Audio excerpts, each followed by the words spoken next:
Throwing my clothes out the window, so when the wind blows, I see my polos and Timbos. What's up, my people? This is ShowBizz, the adult. All right, man, look. Who is that? Who is it? I don't see you. Yeah, it's white wrap around the midsection biz. Oops. All right, man, look. I still have the white wrap around my midsection recovering from my surgery, being a kidney donor to my big brother. Shout out to you, ShowBizz the brother. Now, let's discuss Canelo Alvarez versus Kovalev. The fix is in. Controversial win of Canelo Alvarez over Kovalev. How was that? Canelo Alvarez knocked out Kovalev. How is it controversial? First, I want to say this. Congratulations to Canelo Alvarez for moving up to light heavyweight, jumping up 2 weight classes from fighting Danny Jacobs at 160, jumping up to fight Kovalev. Knocking him out, becoming the only fighter since and before Henry Armstrong, accompanying him as the only fighter to be the 3-division world title holder simultaneously. Congratulations to Canelo Alvarez. Slight difference here is Henry Armstrong. Back in his day, when he was holding the 3-division titles at the same time, there were no tweener weight classes for Canelo Alvarez, middle, super middle, and light heavyweight. There was no super featherweight. There was no super welterweight. No junior welterweight for your boy, Henry Armstrong. Henry Armstrong still the GOAT. Let's talk about the fix. People are calling it a fix because Kovalev was knocked out by Canelo Alvarez. Was that really a knockout? Number 2. You didn't see Kovalev land too many significant hard power shots from his right hand. Big deal because Kovalev, he's the crusher. And he doesn't crush you with a jab, though he knocked out a yard with his jab. He crushes you with his right hand. What happened to it? Where was it? He decided not to throw it. Or was he convinced to not throw it by Canelo Alvarez? This is why I say that. A boxing purist, people who follow the sport, who understands the sport, it was easy to tell what was going on. But I must admit, the largest portion of the boxing community are casuals. So they don't know what they were seeing. They're just like, hey, Kovalev lands the right hand. He decided not to throw it against Canelo Alvarez. Well, that's like saying the great Larry Holmes, who was over the hill in mid to late 30s when he fought Iron Mike Tyson. Why didn't he land his accurate and stingy, significant right hand on Mike Tyson? Did he just choose not to? No.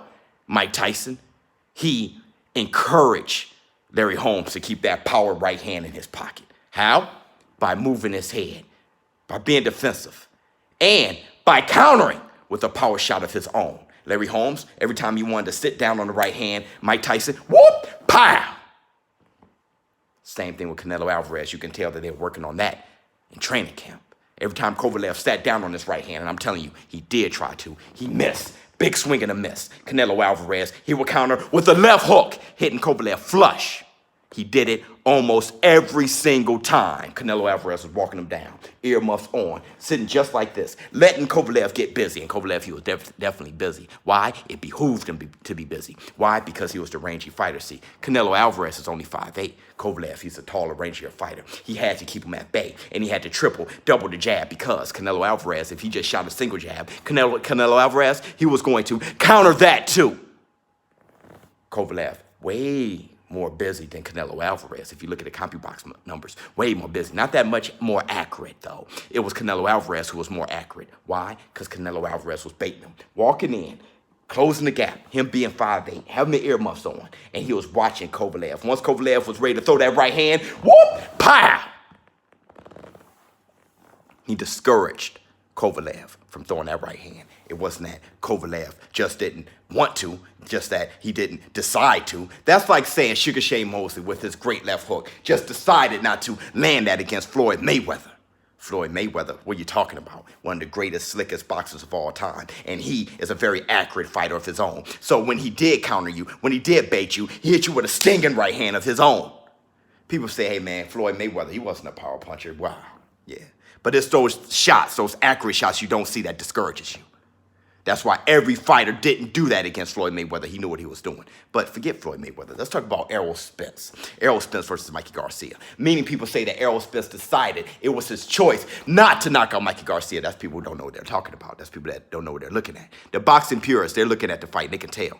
Every time Errol Spence sat down to knock out Mikey Garcia, the smaller and faster, technically sound Mikey Garcia, he countered Errol Spence when Errol Spence had too much fat on his punches. So Errol Spence said, let me be the smart one. Let me not have so much fat on my punches. Let me give my punches a diet. And let me just make sure that I'm hitting them light and touching them and take this to the scorecard so I can win unanimously.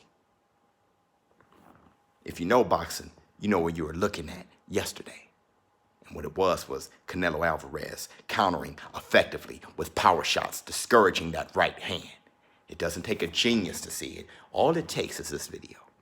All it takes is for you guys to be open, to listen to a pugilist speak. You're going to see a lot of the ShowBizz, the adult community, everybody, the ShowBizz, the show business partners down in the comments, they're going to explain to you the same thing. They're going to say preach. They're going to say right on. They're going to say, look, listen, I have this example, that example, this example. Now, the casual fans are going to learn. That's why you come here, to learn. But to yell out fix, yell out controversy, that's the easy way out. But to study the game, study the sweet science, you're going to understand that's exactly what Canelo Alvarez implemented, the sweet science. And Kovalev being knocked out the way he looked, the way he was hanging on the bottom rope, the way that he didn't have all his motor skills, that's not the first time I've ever seen that. It was easy to tell that he was knocked out. Now, why did the referee call the fight off as early as he did? Well, you can't burn that candle from both ends. Let's say Kovalev would have gotten up without all of his faculty. You know he was knocked out cold, but let's say he would have struggled, climbed the ropes, and got up. He's up now. Rest in peace, Patrick Day. Rest in peace, Dadashev. Rest in peace, Hugo Santella. It was those, he got up. I know he doesn't have his faculty in place, but keep on fighting. After those tragedies in the ring, we start complaining. What can we do to make the sport safer? When you see a knockout like that, especially when a guy is in his mid to late 30s and he's knocked out completely, hanging on the bottom rope, let's start questioning. Let's start challenging the fact that you can say, look, this guy's out. It's the 11th round. That knockdown was enough for Canelo to win the fight. What I see right now in this guy, he is definitely out. He doesn't have his all faculty. And if he does make it out of this round, how good is it for his health? It's over. ShowBizz, the dope. Like I said, congratulations for Canelo Alvarez. Congratulations to you. Everybody who showed up to my live stream, thank you very much. I know I don't have the energy that I once had, but I will very soon. I'm recovering very fast and very well. So, thank you for joining my channel. For all the new show business partners, you are welcome. If you're not boxing pugilists, it's cool. It's fine. You can question what you want. But as long as you're open for discussion, open to debate, open to listen, hey, you're welcome to be a show business partner. I'm out. Huh?